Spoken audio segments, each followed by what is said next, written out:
लागि, पापीहरूलाई पापबाट बचाउनुको लागि, नरकबाट बचाउनुको लागि है, नत्र भनेदेखि के गर्छन्, विश्वास गरेन भनेदेखि के गर्छन् अरे, एक दिन नरकमा पर्नुपर्छ अरे। परमेश्वरको वचन बाइबलले भन्छ प्रकाशको किताब 21 को 8 पदमा है। यसका मृत्युपछि दुईटा बाटो छ, एउटा शान्तिको बाटो छ स्वर्ग, अर्को छ नरकको बाटो, त्यो छ त्यहाँनिर के गर्नुपर्छ अरे, जलिरहेको हुन्छन् अरे। 21 को 8 पद। तर डराउनेहरू, विश्वास नगर्नेहरू, घिनलाग्दाहरू, हत्याराहरू, व्यभिचारीहरू, टुनामुना गर्नेहरू, मूर्ति पूजा गर्नेहरू र सबै झुट बोल्नेहरूको भाग चाहिँ आगो र गन्धकले जलिरहेको झिलभित्र हुनेछ। यो दोस्रो मृत्यु हो। आत्मा फेरि मर्नुपर्छ है। त्यही कारण त आत्मा भड्कित बस्छ। प्रभुलाई विश्वास तर्साउनु आउँछ है, राखे भूत भएर घुमिरहेको छ, कोही चुडेल भएर घुमिरहेको छ, कोही के रूप लिएर घुमिरहेको छ है, कोही के अग्लो नअग्लो, कोही टाउको नभएको भएर घुमिरहेको छ। आत्मा त्यो दिनसम्मको लागि आत्मा भड्किरहेको छ, नरकमा पर्नुपर्छ।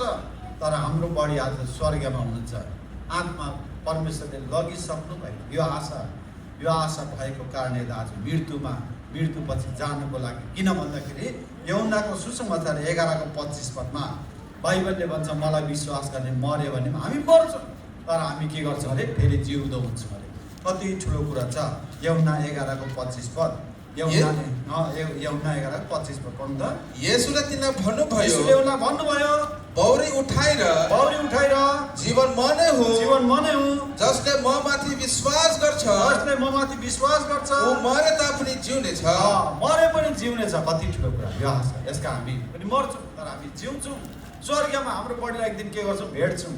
उहाँ एक दिन प्रभु यीशु मसीहका आगमनमा आउनु, यसका पापबाट छुटकारा पाइकन प्रभु यीशु मसीहमा शान्ति पाइकन संसारमा के गर्नुपर्छ, विश्वासी जीवन लिएर हिँड्नुपर्छ।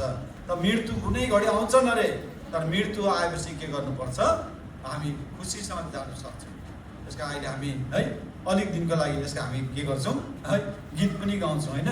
भेट्नेछौँ हामी फेरि कहिले नछुट्ने गरी, भेट्नेछौँ हामी फेरि कहिले नछुट्ने गरी, पिताको प्रेमी घरमा बस्नलाई सधैँभरि, प्रभुको महिमित राज्यमा सधैँभरिका लागि भेट्नेछौँ हामी फेरि।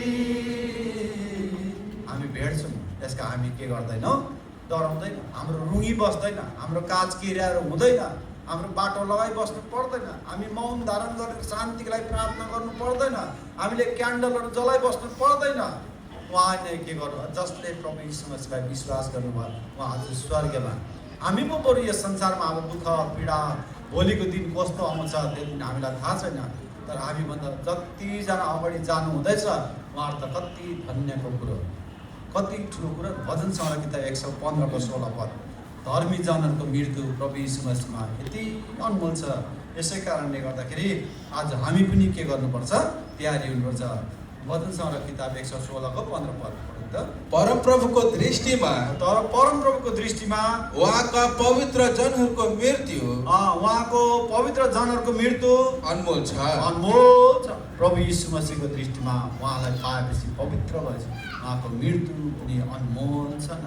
यसका यही वचनहरूको कारणले गर्दाखेरि हामीलाई आशा सहितको है सान्त्वना दिनुहुन्छ अरे। यस कारण हामीलाई पनि दुःख त हुन्छ, हाम्रो वृद्धहरू मण्डलीबाट लानु हुँदैछ, हाम्रो वृद्ध आमाहरू, हामीलाई पनि दुःख त लाग्छ है। मृत्युमा दुःख खुसी त लाग्दैन, तर आशा छ। यो परमेश्वरले नै हामीलाई के गर्नुहुन्छ अरे, अनन्तको सान्त्वना दिएर राख्नुहुन्छ अरे। दोस्रो थिस्सलुनिका पत्री 2 अध्यायको 16 पद पढिकन आज परमेश्वरको वचन हामी यतिमै राख्नेछौँ। दोस्रो थिस्सलुनिका पत्री 2 अध्यायको 16 पद हामी सबैजना मिलेर पढौँ। 2 अध्यायको 16 पद हामी सबैजना मिलेर पढौँ ल। अब हाम्रा प्रभु यीशु ख्रीष्ट आफैले र परमेश्वर हाम्रो पिताले जसले हामीलाई प्रेम गर्नुभएको छ, अनुग्रहद्वारा हामीलाई अनन्त सान्त्वना र उत्तम आशा दिनुभएको छ। हेर्नुहोस् त, जसले तपाईँ र मलाई प्रेम गर्नुभयो, यो परमेश्वरले अनन्त सान्त्वना अनि उत्तम आशा, यो उत्तम आशा पाएको कारणले त बढी सधैँभरि सेवा सङ्गति अघि सुनिरहेको थियो।